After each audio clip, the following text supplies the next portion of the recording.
Assalamu alaikum and welcome back to my YouTube channel. Today the selected poem is The Philosopher by Emily Bronte. So let's start with poet's introduction.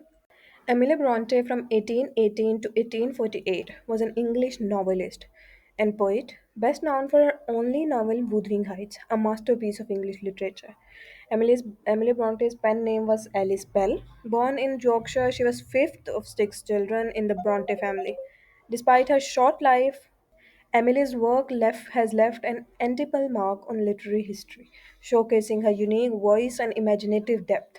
This poem is a very profound exploration of human condition, oscillating between the spiritual longing and we can say emotional despair. Okay, this poem has a Bronte's signature introspective style, as the poem delves into the themes of faith, search of meaning, burden of emotional and spiritual conflict. The speaker in the poem is the one who yearns for the understanding of the meaning, and yet struggles of the years still all in vain. Okay, so there is a tension between hope and hopelessness, and ultimately presenting the death as a possible escape from all these troubles. Stanza number one, enough of thought philosopher. Now the philosopher is starting the poem with a very abrupt way, and he's saying that enough of these thoughts, which shows that he is tired of these endless abstract thoughts. Too long hast thou been dreaming unlightened in this chamber drear. Now he's saying that he criticized his isolation, and he's saying that he has been dreaming, he has been thinking about something, about anything. Unlightened shows his um also the place, that place is very unlightened, and the chamber is drear, so confined place, and also this unlightened could be the symbol of ignorance. Okay, so that's an example of symbolism. Symbolism, a literary device in which an object, character, action, or concept represents something beyond its literal meaning, often conveying deeper or abstract or hidden meanings. So the philosopher is isolated in a chamber, a self-imposed isolation, and he's metaphorically or physically, emotionally devoid of some any joy. Okay, so he is in ignorance of any joy. While summer's sun is beaming, now he's describing the external vibrant world. Okay, that it's a beautiful natural beauty outside. Space, now this is the contrast, that outside is a very beautiful weather, and the inside is this chamber drear unlightened. Space sweeping soul, what sad refrain concludes thy music once again. Now the space sweeping soul is a metaphor where he is comparing the soul with a very with a space which is free, which is vast, and there is freedom and ambitious. So he's saying, so it's an example of metaphor. Metaphor is a literary device that makes an implicit, implied, or hidden comparison between two unrelated things by stating that one is another. So he's saying that you have this soul, this vast free soul. So what is that sad thought? What is that? He's questioning that. What is that endless thoughts that concludes the music? That is stopping you from enjoying this beauty that is outside. Okay, so that's also an example of irony. Irony is a literary device in which the intended meaning of the words or events contrast sharply with their literal expected meaning. So there's an irony that his soul is capable of this freedom and ambition, but he's refrained of doing anything. So that's an example of irony. Oh, for the time when I shall sleep without identity. Now he's again using the metaphor of sleep for the death. So he's longing, and he's wishing for the time when he'll sleep without identity, without any individuality. So he's looking at the death with some happy place, where this burden of identity no longer exists, and never care how rain may steep or snow may cover me. And he's saying that I'll not worry about how the external conditions of rain and snow or this rain and storm could also symbolize the trials and discomforts of life. So he's saying that I would not be I would not care about any discomforts of life. Now this rain and storm could also be the example of imagery. Imagery is a literary device that uses descriptive language to appeal to the reader's senses, helping them visualize, hear, smell, taste, or feel the scene being described. So, by this descriptive language, we can visualize rain and snow falling on some grave. Okay, and the person in the grave do not obviously do not care about that rain and snow. Okay, so he's saying that no promised heaven, these wild desires could all or half fulfill. Now, speakers rejecting the ideas that we traditionally know that when any religion promise about heaven, that if you refrain from this bad pursuit, this bad idea, then you will go to heaven. Okay, so if you will not rob, then you will go to heaven. So he's saying that no promised heaven, this wild desire could all or half fulfill. These wild desires are so intense, and they are so unstrained, unrestrained, that nothing could stop them. Not even the promises of heaven could stop these desires. Okay, no threatened hell, not even the threat of hell could stop these desires. With quenchless fires subdue this quenchless will. He's saying that no quenchless fires, not the fear of fires of the hell, could overpower this quenchless will. Okay, nothing could stop this my desires and this will. Nothing could resist it. This is a very unyielding spirit of the human of desiring. So said I, and still say the same. Still to my death will say. Now he is very firm. He have a very firm belief, and he's saying that I will be remain unchanged over my death. Still say the same. Still to my death. This repetition of still shows his determination that he will be remain unchanged. Three gods within this little frame are warring night and day. Now is referring to three gods and saying that this little frame is a metaphor of this physical body are warring night and say, and he's saying that the desires are warring inside human body day and night. Okay, there's a constant inner conflict between us of what we should do and what we should do not. And according to Emily Bronte, she's saying that always the desires win, and nothing could, not heaven not hell could stop the desires. Okay, and there's always the war night and day between the desires and the heaven and hell concepts. Heaven could not hold them all, and yet they are all held in me. Now these desires, even the heaven, even the greatest heaven, could not hold them. Now you could see the immensity of the desires.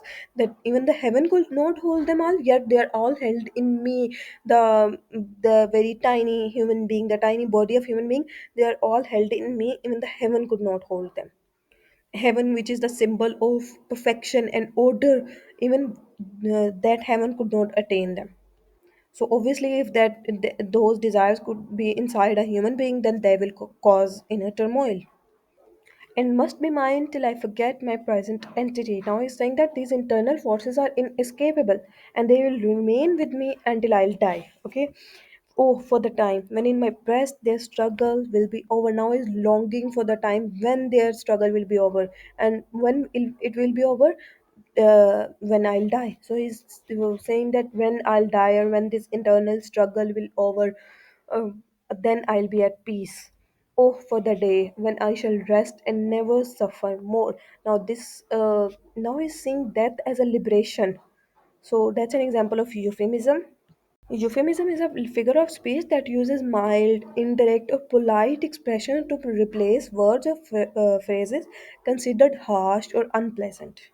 Now, in the whole this paragraph, he see death as a release, and now he's saying that when I'll die, I'll rest.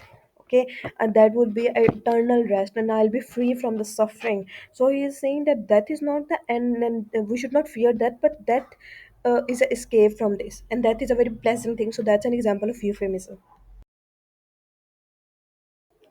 I saw a spirit standing, man, where thou dost stand and are echo. Now, speaker is introducing a vision, a spirit, and he's saying that he occupied the same physical spot. The who at this time the addressed person whom he right now talking to, she right now talking to have occupied. Okay, so that spirit was standing at exactly that point. So he's saying that that there was a spirit, and round his feet three rivers ran of equal depth and equal flow. So he's describing that there were three rivers at its feet. Now this equal flow and equal depth shows us that they were separate, but they flow equally. So there's unity in diversity, there was balance. Okay, a golden stream and one like blood and one like sapphire seemed to be. Now he's describing these three streams, and he is giving us very color imagery. And this golden stream symbolize purity, or we can say light or divine. This blood symbolized obviously the our mortality or our sufferings. And this one like sapphire, it we can say symbolize the peace or the infinite. Okay, so that's an example of symbolisms also. And but where they joined, their triple flood it tumbled in an inky sea. Now the three rivers they all collected into inky sea, and this they merge different aspects of life, they merge, and they merge into a very chaotic and unknownable world. Okay, so this may symbolize the mysteries of the afterlife, because that in case he couldn't be able to describe what was that in case. So that could be the mysteries of afterlife, because we don't know what is afterlife. Okay, the spirit sent his dazzling gaze down through that ocean's gloomy night. Now he's saying that the spirit looks into the depth of that inky sea, and that gaze was for the search of meaning, and through that ocean's gloomy light, through the mysteries of that ocean. Then kindling all with sudden blaze, the glad deep sparkled wide and bright. Now he's saying that due to that gaze, with the spirit was gazing over that inky sea, this the inky sea ignites, and it's transform its darkness into light and joy. So we can say it enlightenment or clarity to the chaos. Okay, so a beautiful example of imagery. White as sun, far far more fair than its divided sources were. Now this white as sun is an example of simile. Simile is a literary device that makes a direct comparison between two different things using the word like or as to highlight the similarities. Now it's comparing white with the sun by using the word as, so that's an example of simile. So he's saying that the unity of the three streams was so beautiful, was white as sun. It was creating a very brilliant scene, and far far more fair. Okay, it was a very beautiful harmonious sight than its divided sources were. Okay, so the three streams, that scenario and the scenario of the one stream of their emergence, so the one stream was far more beautiful than the three streams. Okay, the emergence was beautiful than the divided sources. So those three divided sources, the mind, the body, the soul, and they merge, and the result is something very great. Okay, then there's separate parts. Now we'll see the unfulfilled longing, existential despair, and the search of enlightenment in this paragraph. So let's start. And even for that spirit seer I have watched and sought my lifetime long. Now he's confessing that I have waited, I have searched my whole life to find a very elusive, annoying spirit, a prophetic spirit, an enlightened spirit who could answer all my life miseries. Okay, I have watched and sought my whole life for some seer, for some spirit who could answer me, answer all my thoughts, who were causing me inner trouble. Sought him in heaven, hell, earth, and air, an endless search and always wrong. Now he's saying that I have searched that spirit in heaven, hell, earth, air, everywhere. That's an example of hyperbole. Hyperbole is a literary device that involves deliberate and obvious exaggeration for emphasize, humor, or dramatic effect. Now, Emily is creating a very dramatic effect by saying that she has searched the. The narrator is saying that he has searched the prophet, the seer, in a in a spiritual realm of heaven, hell, and in a physical realm of earth and air, everywhere in all the realms. But an endless search that was all in vain and always wrong. I've never found anyone like that, and all of my searches were a failure and a very disillusionment we can see here. So he's trying to say that I'm unable to find the answers. Had I but seen his glorious eye once light the cloud that wilder me.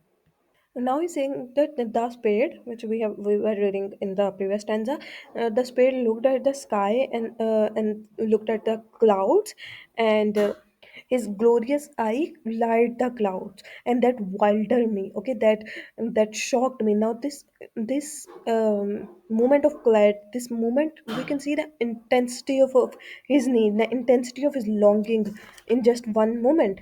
I've never raised this coward cry to cease to think and cease to be. Now we can see the theme of nihilism here.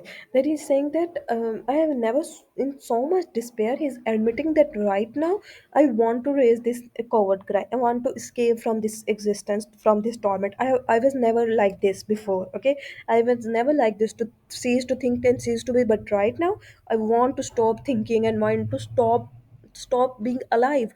I'm so exhausted by this my thoughts and this life. And he we can see that he lost every hope. He's so despair right now. I have never called oblivion blessed. No stretching eager hands to death. Now I'm saying that I've never called oblivion is forgetfulness. So he's saying that I've never called forgetfulness a blessing. Okay, I've never called for this blessing, but right now I am calling for this blessing. Now that's an example of irony, that forgetfulness is not a blessing, but he is calling the forgetfulness a blessing because he want to forget his life troubles, his thoughts, his inner turmoil. He want to forget all of this, and no stretching eager hands to that. And he's saying that I've never stretched my hands to the death, but now I want to stretch my hand to the death. Now I want to die. I want to cease to be. I want to end my existence. Okay, he's longing for the death, implored to change for senseless rest, this sentient soul, this living breath. Now he's saying that I'm wishing to exchange this sentient soul, this living breath, this soul, this breath, exchange for the senseless rest. Okay, I want to exchange this uh, life, this soul, this breath uh, with a very peaceful and eternal rest, which is the death. So now I want to die. I was never like this, but now I'm tired. Oh, let me die, that power and will their cruel strife may close. Now he's saying that after, let me die, okay?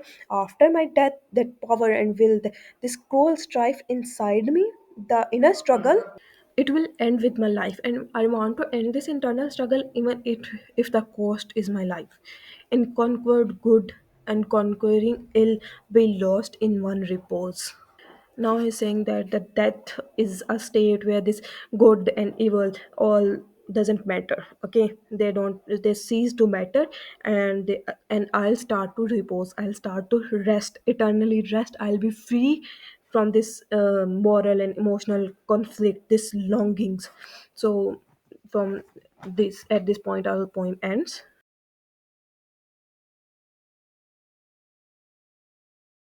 I hope you enjoyed watching the video. If you have any question regarding the explanation, you can ask in the comments below. Also, you can give your suggestion about the next poem to explain in the comments. Please like and share the video and subscribe our channel and press the bell icon to get the notification of the next video.